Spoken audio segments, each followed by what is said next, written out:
Join Emma, Aiden, and myself on a 30-day trip across the U.S. This is day one. We decided to run over a tire on the way out of Florida, but nothing a few zip ties couldn't fix. Pretty late drive into Georgia, took its toll on some of us, but we got there around 3 a.m. and hoteled for the night. The next day, Aiden and I set off in search of milks while Emma hung back to get some work done. We were able to find some pretty good roadside habitat that had some really nice flips and looked really conducive for milks in my opinion. Not a triangulum, but an incredible first snake of the trip, the Eastern King Snake. Aiden and I were freaking out. Couldn't have been happier. There's no guarantee we're going to get a lamp or anything interesting on the first day since it's a completely new area, just kind of kicking around. So to have success so quickly was such like an amazing feeling, and especially for it to be such a cool little snake like this one. I think it's only the second baby Eastern King I've ever seen.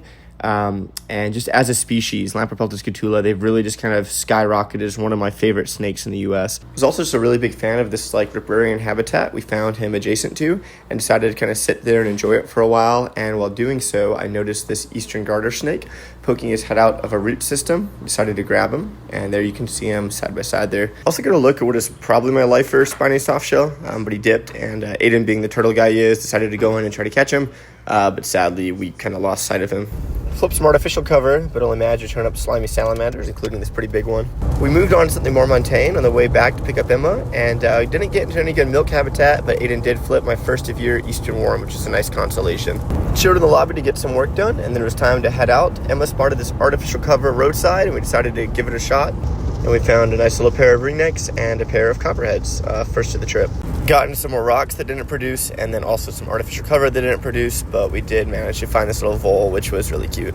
Then we flipped through this monstrosity of a 10 stack, but unfortunately all it yielded was a couple of supersized ringnecks. After this, we kind of had a lull in the day because we all agreed just to stick to flipping rocks, but then we couldn't find rocks. I mean, I was driving roads for hours and only found a couple of rocks that actually looked decent and flippable, which I don't even know.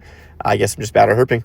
And then, holy cow, Emma! I flipped my lifer red salamander. This is a species I've dreamed of seeing ever since being a little boy. I used to have a toy one of these I'd play with all the time, so really this was just such an amazing way to cap off the day. Then we crossed over into Tennessee and had dinner at Mellow Mushroom. This concludes day one of the Herp Lollapalooza. Be sure to follow for more.